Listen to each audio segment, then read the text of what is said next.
Today, we're going to talk about how to study for and pass the ASVAB and literally everything else you might possibly need to know about the ASVAB test itself. And if I'm being 100% honest, I believe this is the best and most informative ASVAB video you're going to find on YouTube or anywhere else for that matter. But without further ado, let's get to it.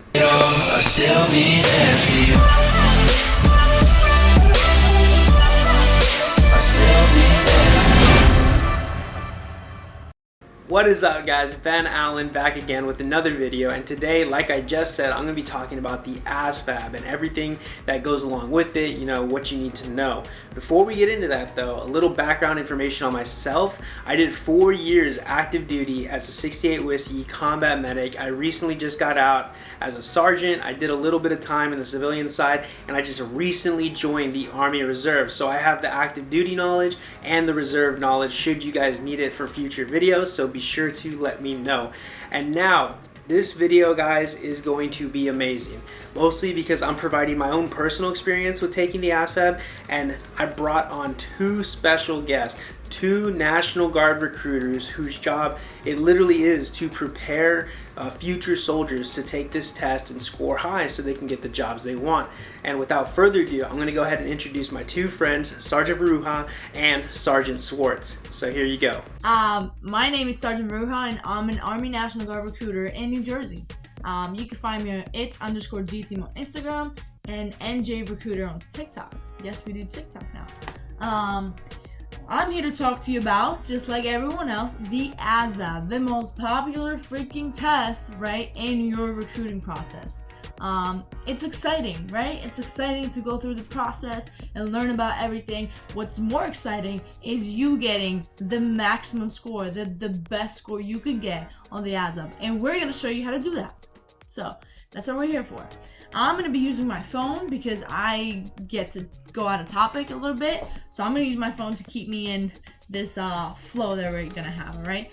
Firstly, I want to give a huge shout out and a thank you for bringing me onto your channel today, Ben Allen, one of the most supportive military YouTuber influencers on my channel. Think about it. During the best military YouTuber tournament this past summer, you were super supportive. We were supporting each other, going back and forth, helping each other out and all that good stuff. And even though I'm the little guy, and you were a little bit bigger, not the biggest, but man, you were killing it. Man, you gave them a run for your money, man. But again, thank you so much for your support. Those of you who don't know who I am, I'm Sergeant First Class Swartz, your local New York Army National Guard recruiter, conveniently located in New York City. And you can follow me on Instagram, Facebook, Snapchat, and YouTube at Team Swartz.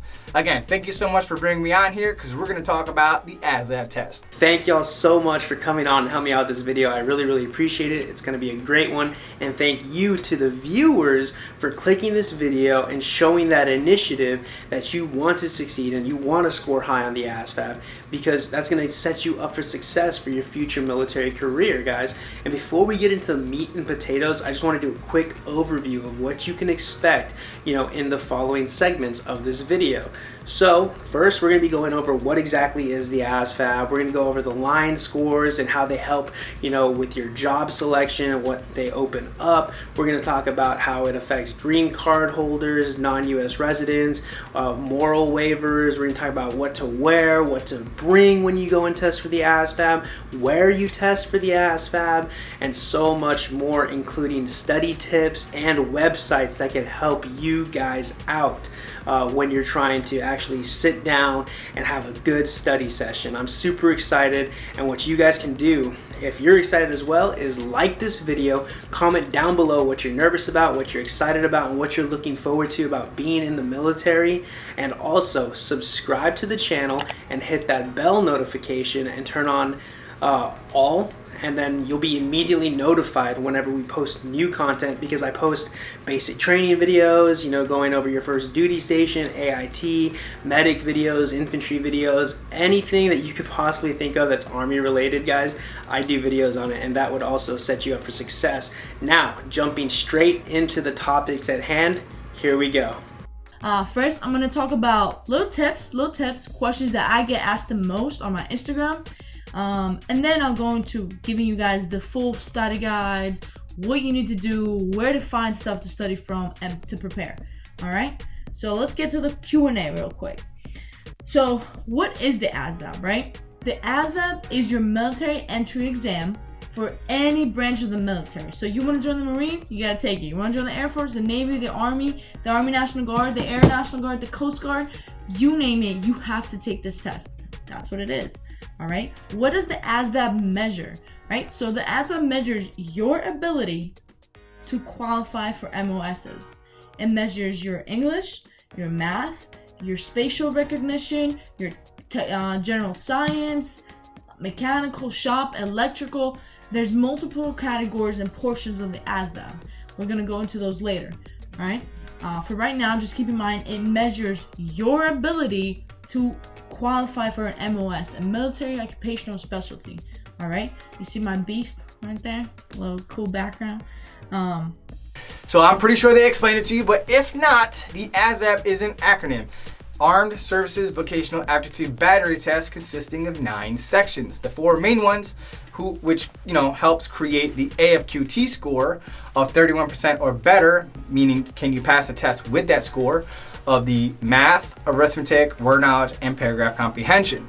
The additional sections, including those first 4, will create your line scores, which is general science, shop, electronics, mechanics, and assembly of shapes. Collectively, those 9 sections are averaged out 10 different ways called line scores. So again, your AFQT score of 31% or better is the minimum score to qualify for the opportunity to be able to sign your contract. The line scores, regardless of the AFQT score, because the AFQT score has very little, or if anything, to qualify for MOSs, which is your military occupational specialty, aka your job skill. So that AFQT just means you can sign a contract, so don't worry about it. It's not like your typical high school or college level exam where 65 to 70% is passing. The line scores is what drives the train. That is what's going to afford you any opportunity within the Army, okay? Or within the military. So the higher your line scores are, the more opportunities that you'll have. The minimum qualifying line score to start to qualify for MOSs is right around 85 points. The highest I've ever seen on any given line score of my over 15 years of recruiting for the New York Army National Guard is 159 points. So usually between 85 to 110 is that buffer that we're looking for to qualify for any type of MOS. So again, the higher those scores are, the more opportunities that you'll have. What scores do I need to pass the ASVAB, right? I get this question asked all the freaking time, right? The scores range from 31 to 99 under special circumstances. If you get a 21 to 31, if we have Cat 4s open, you might be able to enlist, but I would not settle for a Cat 4 slot, right? You want the best spot that is going to get you the most jobs and the better jobs, or the jobs that are better for you, because there's no MOS better than the other one. It's what suits you and your future and what you want to do, right? Don't get in the habit of, hey, intelligence is better than infantry. That's not the case. What is better for you? How are you going to be a better fit in the United States Army or in the United States Marine Corps, whatever you're joining, right?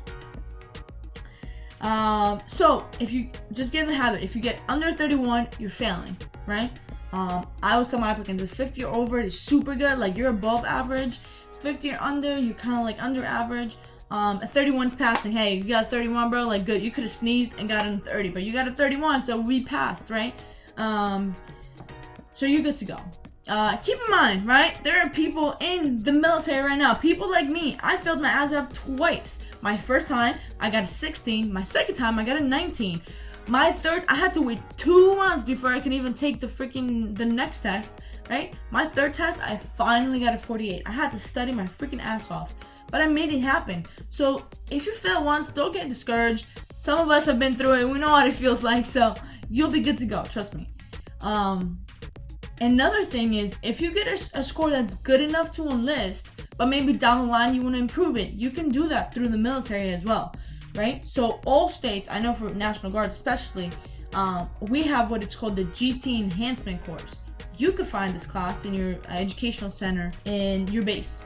your whatever post, your like for us it's Fort Dix or for Hamilton, whatever state you're in. Your base has an educational office, and they give the GT enhancement course. They will pay you for an entire week to study and get better. So say you got a 31, you first enlisted, whatever, you just wanted in, you didn't care what you were doing. But then down the line, 3 years later, you wanted to improve. Maybe you wanted to do something like recruiting, or maybe you want to do OCS, Officer Candidate School, or Warrant Officer School. You're gonna need a certain score for these jobs and for these assignments. So maybe you could take the GT enhancement course and improve, which is what I did, and I went from a 48 to an 88. So it's possible, and plus, you're getting paid for the entire week, so take advantage. When taking the ASVAB test, just worry about getting a 31% or better. Don't worry about getting the highest score possible, which is a 99%. It's not even out of 100. Of the people who pass the test, average score is between 31 and 50. If you score over a 50, you are above average. If you score over an 80, you're well above average. But it's the line scores, and for initial enlistment purposes only, that is when the AFQT score matters. Later on in your career, especially if you're like a high school kid or a college kid who never worked a day in his life or experienced things outside of just normal household activities, your skill sets, it's an aptitude test. So we're trying to figure out what you know now and what you've learned through real world experiences. What job skills do we feel that you are actually capable of learning and being good at, so we can send you to school for it and know that you will pass and we're not wasting money. Alright, so now that they just covered line scores and what the ASVAB covers, what it is, I want to give you guys a few extra tips on how to qualify for the MOS that you are eyeballing or you really want, right? And one of the ways you can do that is by going to the Go Army website, typing in the MOS you're interested in, or do a couple of MOSs you're interested in, and where it tells you the requirements, it'll tell you what line scores are required to qualify for that MOS. So for example, 68 Whiskey Combat Medic, right? You need a GT score of 110 or higher and an ST score of 101 or higher. And so what I recommend you do, right, is go and figure out what exactly, sections of the ASVAB correlate with that specific line score. So I'm going to pull it up on my phone and I'm going to put it on the screen right here for you guys to watch and follow along with, right? And it would probably also benefit you if I name off these different line scores, right? So you have the AFQT, which is just the general score that qualifies you to enlist in the military, but all your other line scores consist of clerical, combat, electronics, field artillery, general maintenance, general technical, mechanical maintenance, operators and food, surveillance and communications, and skilled technical, right? So skilled technical is ST, general maintenance is GM, general technical is GT, so on and so forth. It'll be right here, right? And so now that you know what sections correlate with that line score, so back to the medic, right, GT and ST scores, you can see right here that it says word knowledge, paragraph comprehension, and arithmetic reasoning affect your GT score.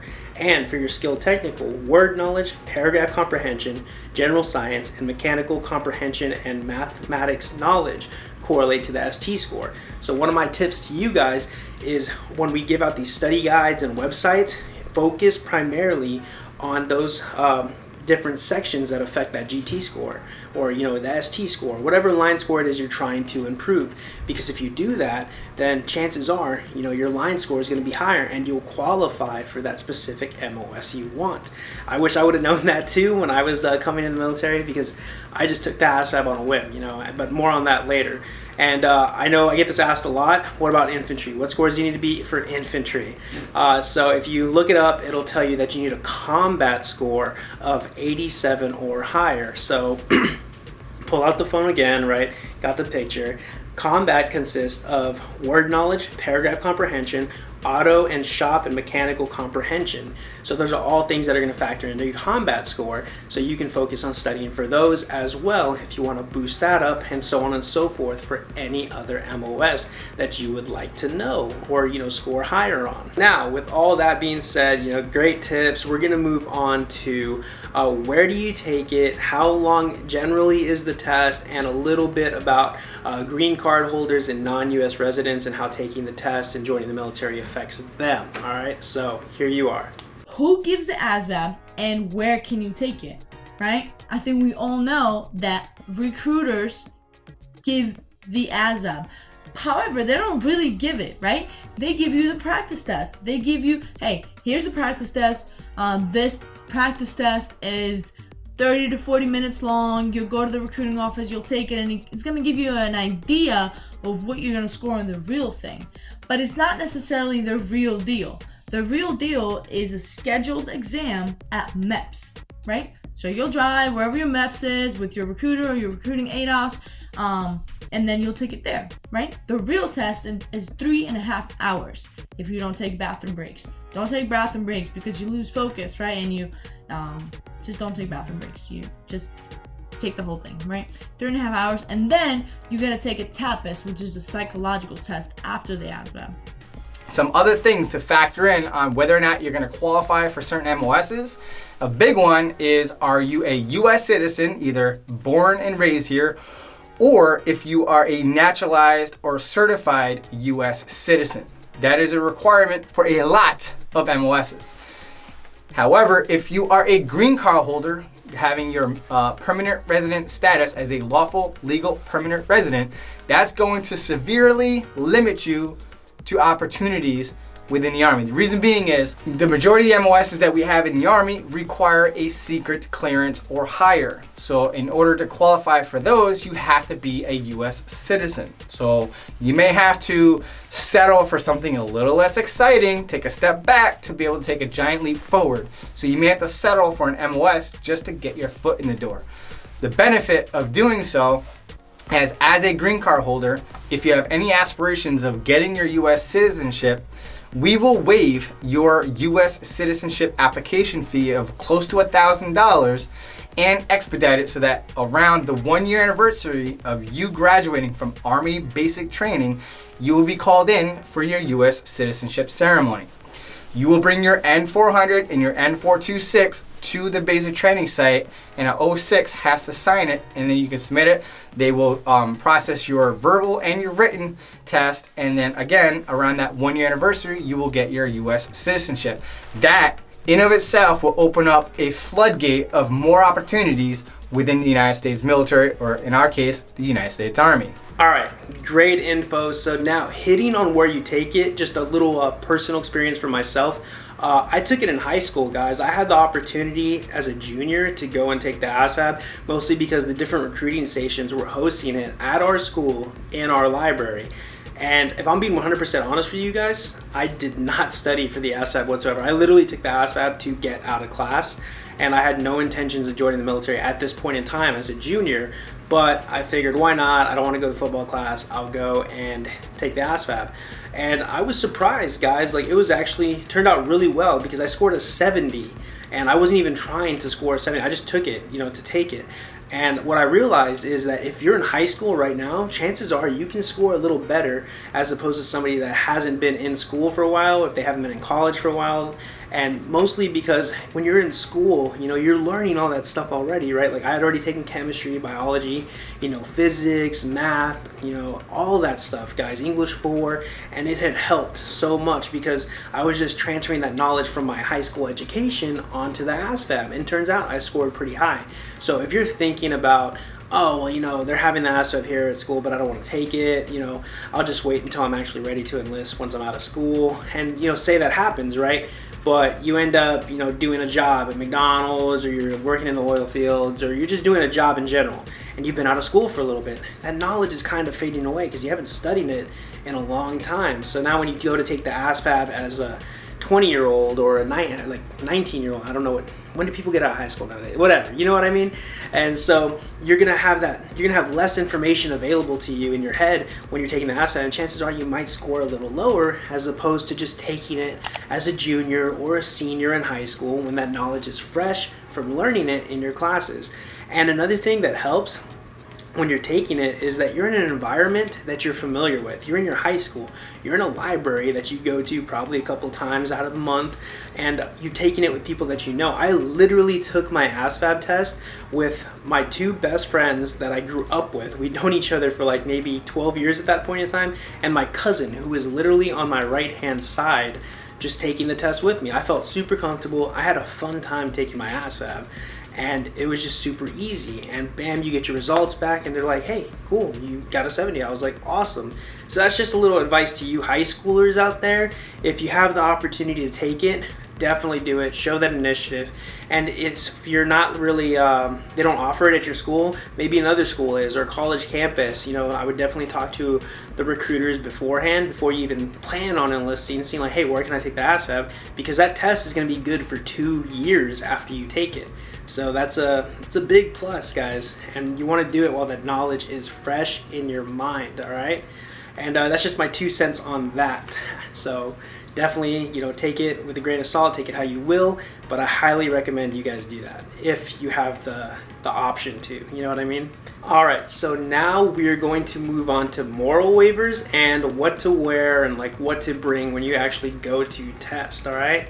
Moral history is another thing that's going to impact and weed out MOSs. So for those MOSs that require secret clearances or higher, and if you've ever been arrested, cited a ticket, or even your negative financial history could also impact your ability to qualify for a secret clearance or better.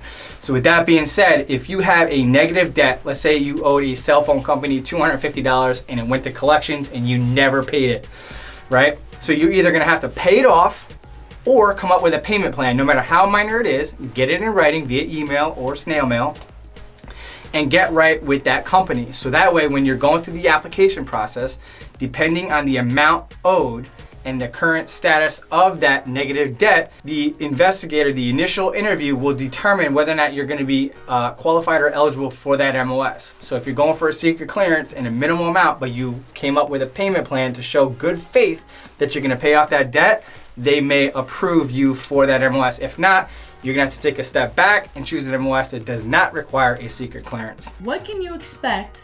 What can you expect on testing day, right?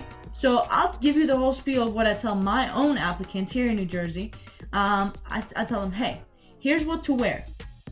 Casual clothing, all right? So jeans with no rips. Whatever you do, don't wear sweatpants and don't wear leggings. If you want to wear dressing pants, that's fine. If you want to dress all fancy, wear a suit, that's fine. You don't have to, but whatever you do, no leggings and no sweats, right? Any shirt is fine, sweatshirt, whatever. Just can't be like, obviously no foul language, nothing showing, females, right? So no gang signs, just a plain shirt, no jewelry. That's what to wear. What to bring is your social security card and a state ID. So driver's license, passport, green card, whatever. All right, you bring that to your recruiting office, right? Maybe your recruiter or a recruiting helper, an ADOS, will take you to the test, right? You will drive however far MEPS is from your recruiting station. You'll go in, you'll sign in. They'll take away your phone, electronic devices, anything that you have on you, pretty much, except your social, your ID, and your paper, the request form that your recruiter's gonna give you. You're gonna put it in the locker room. Then you're gonna sign in, and then they're gonna show you where the testing room is, right? You're gonna go, whatever, wait in line, sign in. Once you're in that testing room, it's go time. Like it's silent, it's computerized. You're gonna sit at a computer. You're gonna get a piece of paper and a pen, and you're gonna be expected from us, all of us in this video, and your recruiter to perform your best. So while you're sitting in that chair, keep in mind, you're not taking the same version of test as the person next to you, so don't cheat, right? Don't take bathroom breaks because you're just gonna take forever to get out. And 3, stay focused. It's 3.5 hours and it's so easy. Who's taking the SATs here, the ACTs? How easy is it to lose focus? Don't lose focus, right? Because that last 5 minutes of the last portion can be your pass or fail for your score. You can literally sneeze and get the wrong answer. Like, that could be the difference between a 30 and a 31, or a 31 and a 90. Like, take it serious, focus, and give 110% while you're in that testing room. What happens when you're out of the testing room? What happens after the ASVAB? So usually, your recruiter will take you back in the office. They'll give you a list of jobs you qualify for, and they'll talk to you about it. And they'll say, all right, hey, do you like this or do you like this? Keep in mind, stay flexible, right? We are recruiting for the entire state. Active recruiters, you're recruiting for a lot of people. So you have to stay flexible because jobs depend on training seats, right? Depend on training seats. You want to be military police, but we don't have that training seat, you're not going to get it, right? Stay flexible through your recruiting process. Get a top 3. This is my number 1, my favorite job ever. This is what I want to do. I wouldn't mind doing number 2. And if nothing else is available, I'll do number 3. Get a top 3 going so you are good to go with whatever happens. You know you have your top 3 and that's what you'll go for, right? Stay flexible. You'll hear me saying that a lot because there are, as we speak right now, as we're doing this video, there are people enlisting, right? As you're watching this around, there's people enlisting and taking up your training seat that you could possibly want in the future. So that's why it's important. Don't take forever to study for the ASVAB either. You might need 2 weeks if you're under 30 on the practice test. You might need 2 weeks. You might just need a weekend. You might just need 3 solid days of studying. When you set out and put a projected date that you're gonna study, actually study. Don't sit there for 15 minutes, half on your phone, checking Snap, reading, study, because this is your future. If you don't want it, who's gonna do it for you? We're not. We can give you the knowledge we have, but we cannot take the test for you. So take it serious. All right, so great information as always. And now some of the things I want to talk to you about is, some of the things you can do the night prior and the morning of your ASVAB test, right? So the night prior, rid yourself of all distractions, right? Don't hop on Netflix, don't hop on YouTube, cut that out. Get one last good study session in, have a nice dinner, and, start relaxing, just laying in your bed, stretch a little, get your mind right, you know what I mean? And then hit the hay at about 9:30, no later than that, and wake up. And now some of the things you can do before your ASVAB test is have a good breakfast. Research has shown that people that have a breakfast before a test, if anything like that, tend to usually do better. And there's a variety of things you can have. I wouldn't have a giant breakfast that's gonna make you feel sluggish or anything like that. I would have a breakfast consisting of slow releasing carbs, kind of, because you'll have energy throughout the day because it's slowly releasing. So oatmeal, some walnuts, almonds, things like that, whole grain cereal, whole grain bread, just things of that nature, some eggs, power breakfast food, guys, because that'll get your mind right. It'll give you the energy you need to stay focused and confident on this test that you're taking, you know what I mean?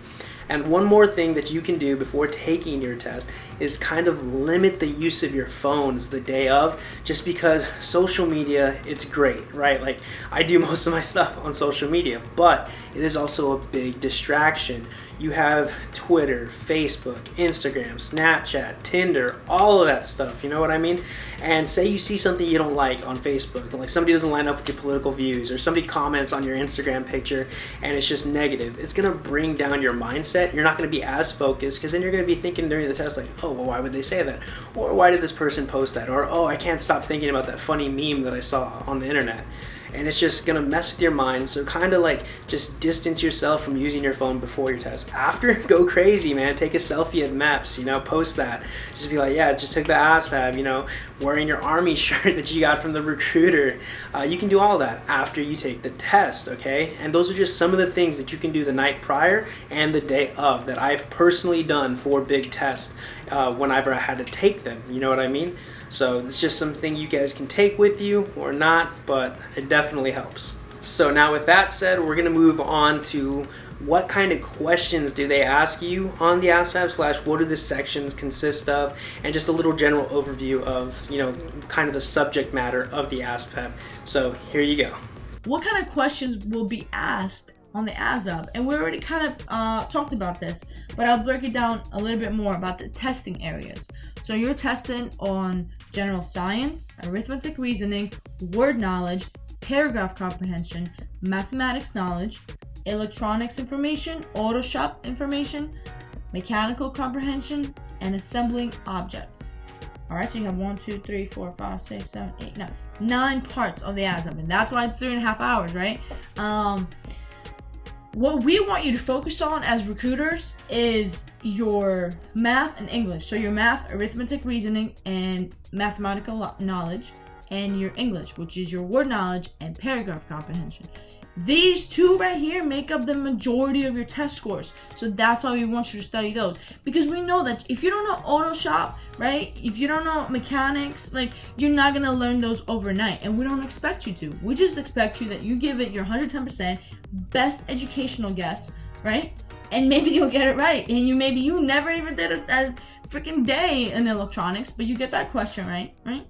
And then general science, right? General science is kind of like in between. It's going to ask you about environmental science, so like, what is photosynthesis? You know, questions like that. Again, if you're not a freaking biology major and you took environmental science in high school once, you're not going to remember this, and it's okay.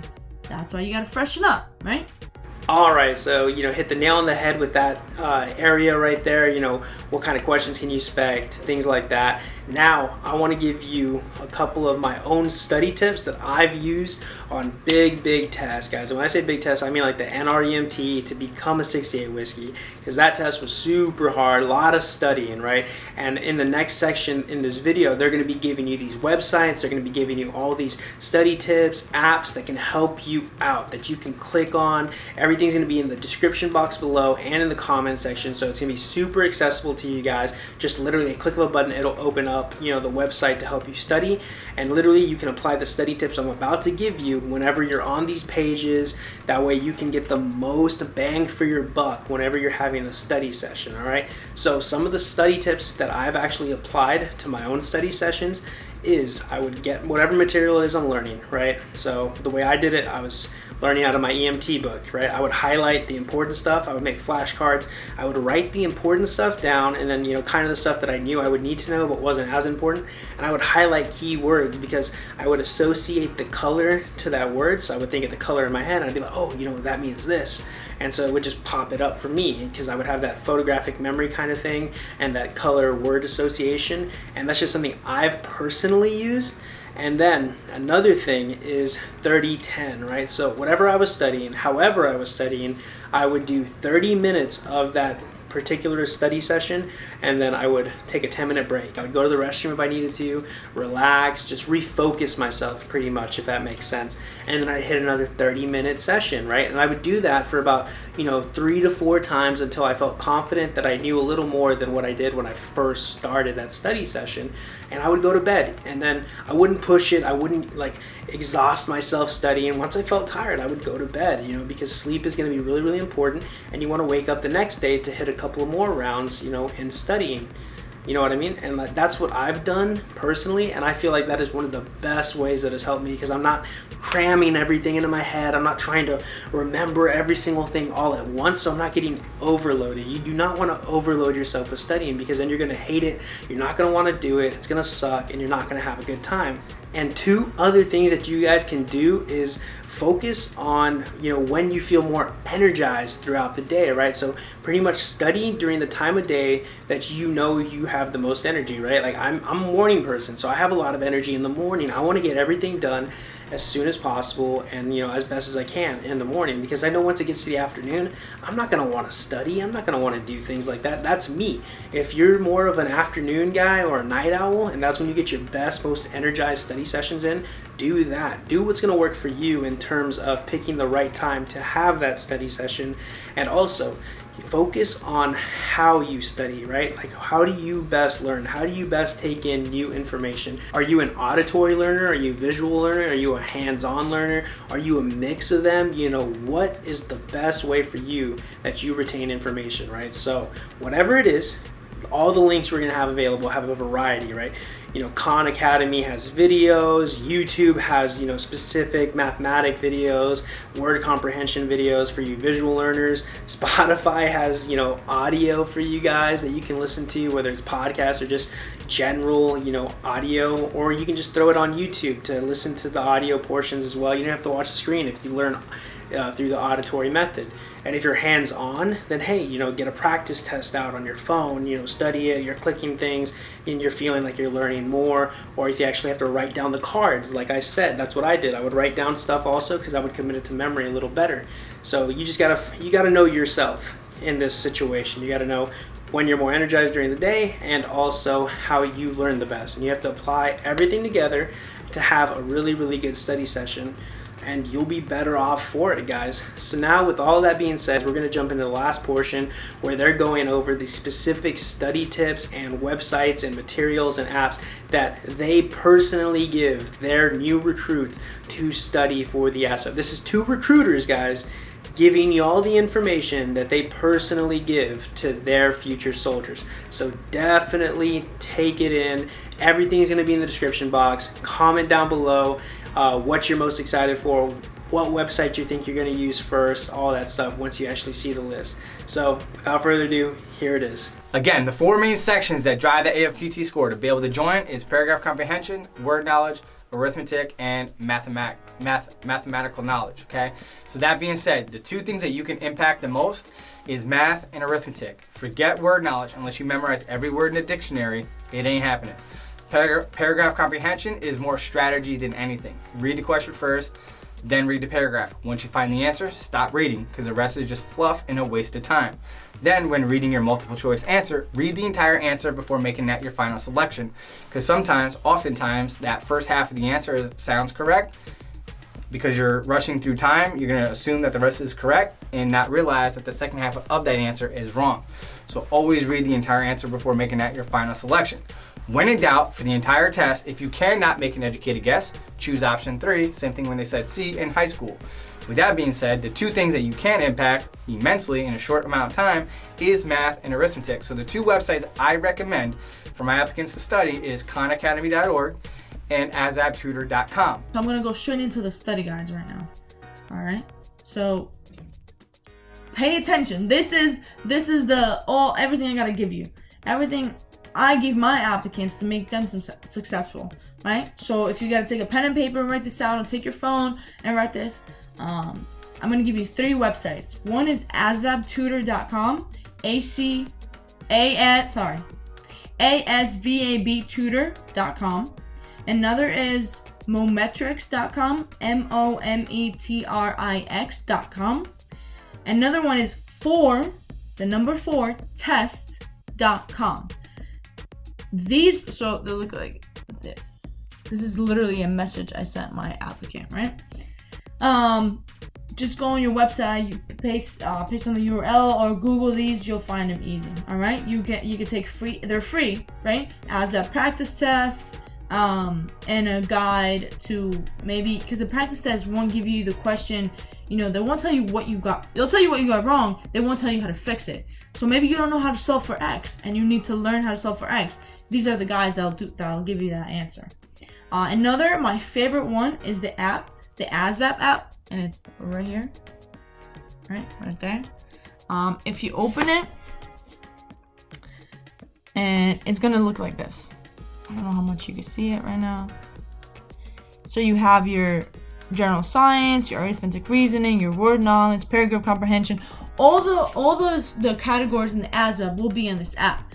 So what you could do is every day pick one and do it. So word knowledge, right? Do word knowledge. There's different levels you can complete. So go to level 1. You know, just scroll through this app and figure out what your weak point is, and just focus on that. So if math is your problem, maybe you want to do more arithmetic reasoning again and again and again until you get it.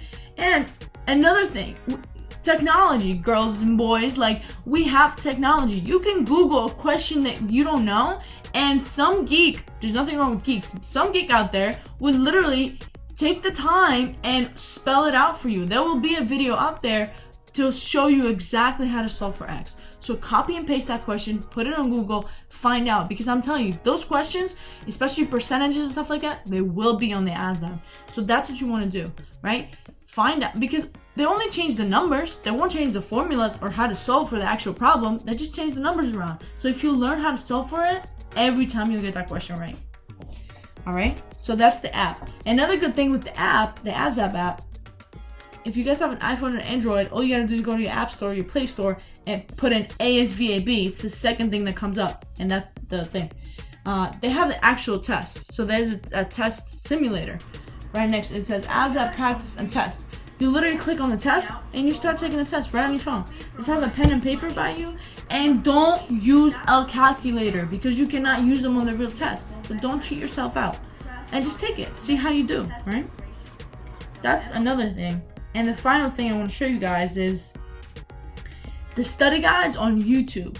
Those help me out so much. Those helped me from my 18 to my 48. That's what helped me pass. It's called, again, Mometrics Test Preparation. So Mometrix Test Preparation. Just YouTube. Go on YouTube. Right now you're watching this, right? Just go on the search and put this in, and it's gonna have study guide. So it's gonna say ASVAB study guide for arithmetic reasoning, or ASVAB study guide for paragraph comprehension. You know, find your weakest point. When you go see your recruiter and you take the practice test, your recruiter's gonna let you know, this is what I want you to study on to get better. Take that information, go on YouTube, ASVAB / arithmetic reasoning. Boom. Look at the half-hour video. I know, oh my god, half hour. I can't be on my phone for half hour. Look at the freaking video. This is for your future. This is for you, right? If you're not gonna take the time and study and learn these things, quite honestly, we don't want you in our army or in our military, because guess what? You're gonna have to do this for a lot of things. You're gonna have to do your own research and teach your own self stuff. So take the freaking time. It's for your own good and your future. Do it. Do it, all right? And I'm passionate about this because I've seen my applicants go from an 8 to a 70 because they studied. And that shows commitment, right? Like an 8 to a 7, that shows freaking commitment. So you have it in you and you have the potential. Study, all right? Because this could be the factor between you succeeding in life or working at McDonald's. So there you go. There you have it. Other than that, guys, you can always reach me at its_GTeam on Instagram. Hit me up, DM me with any questions you have. I am just an Army National Guard recruiter, but I am a military recruiter. We know all about every single branch. So if you guys have any questions, please reach out to me, Sergeant Swartz, Ben, you know, it doesn't matter. We're here to help you out. All right, thanks for having me on this video. You guys just, hey, don't talk about it. Be about it. That's it. That's all you gotta do. And G-Team, we out. The definition of insanity is to do the same thing and expect a different result. So if you're failing a test and all you're doing to study is taking tests without learning anything new, meaning that test that you're taking does not show you and break it down to you Barney style, step by step, leading you to the correct answer, you're not learning. And you're just taking tests for the sake of taking tests and expecting a higher score without learning anything new. So don't be insane, okay? You need to be in a learning mode. So learn. It has to be a website that you're learning, or a book, or what other resource that you're using, okay, to study for the ASVAB. You need to be learning. And math and arithmetic are the two areas that you can improve on. I know you can, and I know you will. Good luck on the ASVAB test. Again, thank you so much, Ben Allen, for inviting me onto your channel. I really do appreciate your support, and I'll see you next time. Alright, so there's all the study tips and websites. I really appreciate you guys coming on to the channel. It means a lot to me for y'all watching. Be sure to hit both of them up on their Instagrams, YouTubes, TikToks. Show that support. Send them a message thanking them if you took anything away from this video at all. I really appreciate that you guys stuck here to the end. It shows that you are truly committed to bettering yourself for this ASVAB and your future military career.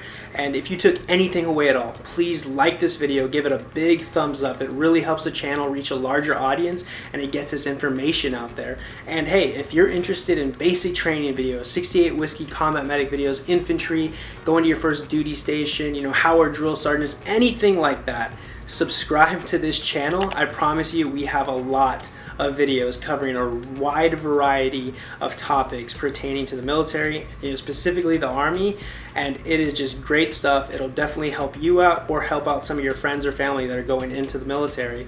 And turn on that bell notification, that way you guys can stay up to date whenever we drop new videos.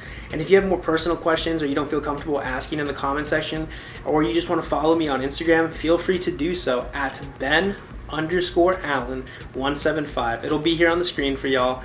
And yeah, I answer all of my messages on there, so feel free to hit me up. If we missed anything at all, or you have any questions still after watching this video, ask us in the comment section below, or again, message us. We will be more than happy to help y'all out and answer those questions for you. Thank you so much for watching. This is the end of the video. Yeah, we'll see you on the next one. Later.